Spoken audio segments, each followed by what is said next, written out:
Why, God?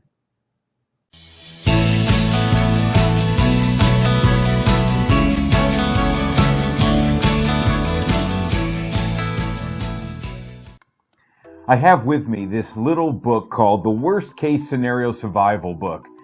And it's a book about, when you get into really difficult things, how do you get out of the difficult things, right? So one of the difficult things that experts tell you how to get out of is what to do when you're attacked by an anaconda. Okay, so an anaconda is a giant snake that swallows people. So really good if you know what to do. Well, let me share with you some of the steps that the experts tell you what to do when you're attacked by an anaconda. All right? So here we go. 6 steps. Step number 1. If you're attacked by an anaconda, do not run.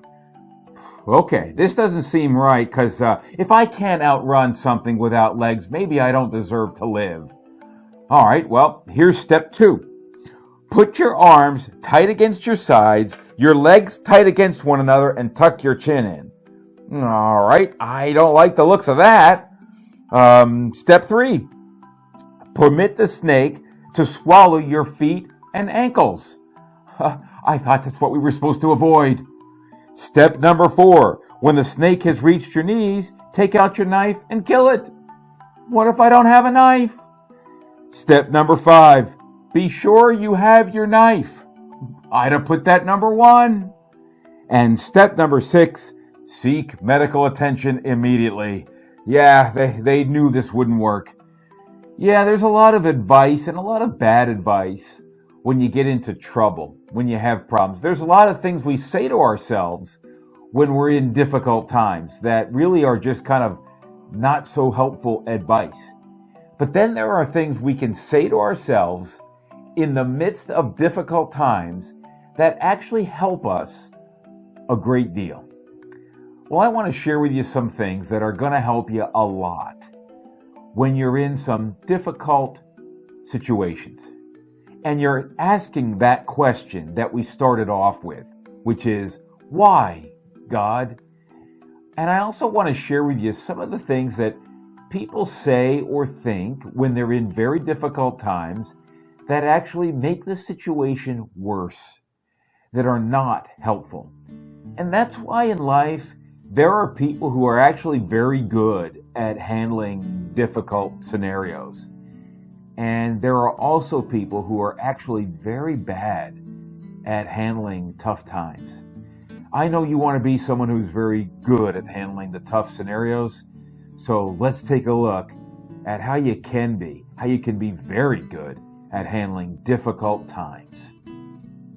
Well, some of the wrong ways to handle difficult times are very popular. And it kind of goes like this. Something difficult happens, and the person is just going to blame God.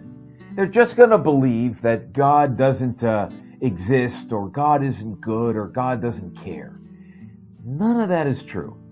And when you think those things, you're really only going to dig yourself deeper in a hole in that situation. None of those thoughts are going to make you better at handling the trial.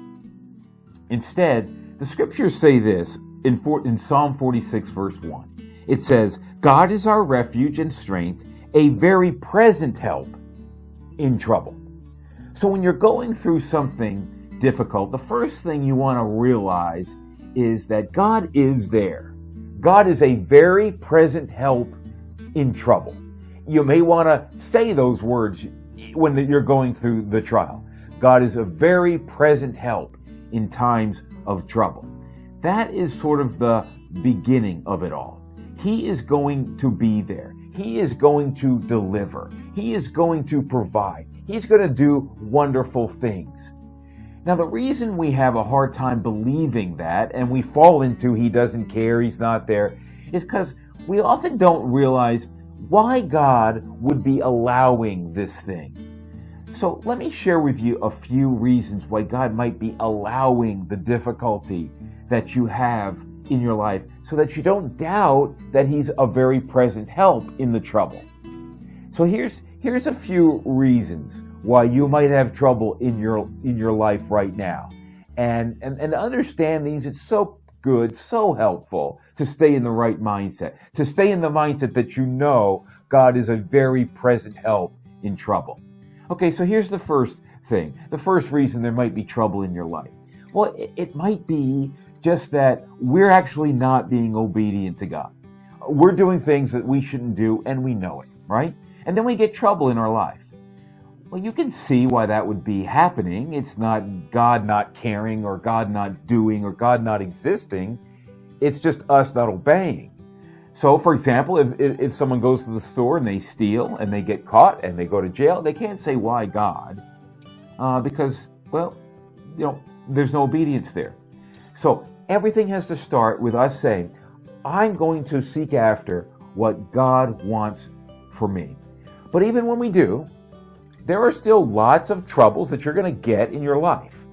So let's look at why those might exist, even if you are seeking to obey God with the best you've got. And again, not going to be perfect, but with the best that you've got, why are these difficult things still happening? Let's take a look at that. Here's a few reasons. One, sometimes there's really good reason for suffering, okay? And so it can build our character. It can make us better. It can make us better at helping other people. Have you ever seen someone who's gone through cancer, the way they're able to talk to and help someone else who is going through cancer? It's amazing. It's amazing how effective you can become over the trials you've been through. So it may just be that God's building your character. It may just be that God's making you more effective to help other people. Those are good reasons that God has to allow it. So when we're going through something tough, then we can realize God is a very present help in trouble. It's just that He's building our character or making us more effective to help other people. So the psalmist said this in Psalm 119. It was good for me to be afflicted so that I might learn your decrees. Oh, wow. Okay, so there's good reasons for it. We don't have to doubt God. We don't have to doubt His goodness. We could just say, okay, you got reasons for this that are worth it. So another thing as we go through trials is just to realize that maybe, just maybe, God's timing is simply different than our timing. So, sometimes the hardest thing is just in the waiting. And so God has a time, He has a place, and if we just knew that, if we knew that His timing is different than my timing, you might be looking just for the perfect person to marry, the person God has for you, and you might want that to come along right away. Oh, but I've known people who've waited decades for the right person. But once it happens, once it comes, once that person is brought into their life, you know what they say? They don't say, God, I'm so mad you made me wait all those years. All they ever say is, I'm so glad I did wait. I'm so glad I waited for your perfect timing, for the perfect match you had for me. So sometimes just remember that we want things done yesterday, but God's not really on that same timetable. And so as we sit back on the different timetables that we've got, just recognize that maybe His timetable is a little better than your timetable. And then, as we're waiting, we won't sit there and say, what's wrong with God, or he doesn't care, or He doesn't exist. We'll still be saying He is a very present help in trouble with timing that's different than my own. That can be applied to just about everything. Let's take a person who has an illness, and they say to themselves, well, when's God going to heal me? Is God going to heal me? Well, sometimes it will go longer than we want, and it's true. Sometimes we won't get healed of the thing until we're in heaven. But if you're a believer, when you die and you pass away, guess what? You no longer have illness. So the timing is different, but the healing is certain. So we can wait for His timing, whatever that may be. I heard this wonderful thing about a person who died of cancer, and someone said, the cancer won. They won. The cancer won. And the person's relative said, no, the cancer didn't win. My mother is in heaven, and she is perfectly healthy, and the cancer's dead. So God won. It's really just a matter of timing so often, so that we can sit back and realize God wins because His timing is better, His timing is right. Let's go with God's timing on things, and we'll do much better too. Let's go with God's timing, and we'll constantly be saying He is a very present help in time of trouble. So thirdly, when we're going through some really tough stuff, right, we might be so tempted to think that God has no reason for it, or God's timing is wrong, right? And then we just looked at that. So the third thing we really kind of want to do is to sit back in the trial and just realize again that we're not as wise as God is. We're not as smart as He is. We don't have all knowledge. He does. Oh, that's so helpful to sit back and realize that. And just for a moment again, recapture that thought. That God's ways are so great that we can't even comprehend them. So when we don't know what God is doing, we can say, "Oh, he doesn't get it. He doesn't get my situation." We can say that, or we can say, "God so gets what's going on that I don't understand it because He's not acting the way I would." That is actually so true. God's ways are so great, we don't get it. We don't get it. So we can sit there and say, God doesn't get me, or we can say, I don't get His ways. Well, that's the part that's true. We don't get His ways, and that's okay, because they're so much greater than our own. So we read passages just like this one in Romans chapter 11 that says, "Oh, the depths of the riches of the wisdom and knowledge of God. How unsearchable His judgments and His paths beyond tracing out." Okay, so if His judgments are unsearchable, if His paths are beyond tracing out, it means it's very likely that we're not going to get what's going on, even though what's going on is the best thing to be going on. So just step back and say, wait a minute, okay, I don't understand everything about God, and that is okay. It's not because He doesn't care. It's not because He's not a very present help in times of trouble. It's just that His ways are unsearchable. They're so beyond what I can comprehend. Somebody once said, the first thing that comes to your mind when you hear the word God says everything about you. Well, I hope that the first thing that comes to mind when you hear the word God isn't, oh, He doesn't care. Oh, He doesn't exist. You think of some trouble or trial you've had and think, oh, He's mean. I hope those aren't the first thoughts that come to your mind when you hear the word God.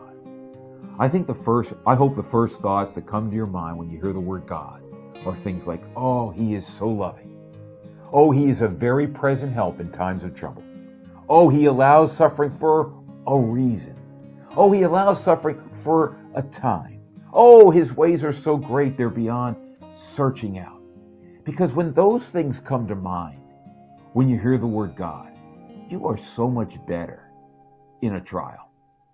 You are great in a trial when it is those things that come to mind. And when those other things come to mind first, God mustn't care, God mustn't like it, like me. Let those things go from your mind. Don't let those things make your trial even worse. Oh, yeah, life's going to have a lot of trials. That's why there's books like this, the Worst Case Scenario Survival Book. That's why. But you can handle every trial really, really well. Really, really well. In every trial, realize this one thing. God is a very present help in the time of your trial. So good to be with you again today, and I'm so glad you're joining with us for these devotionals and the top 50 questions, and I hope they're helping you lots.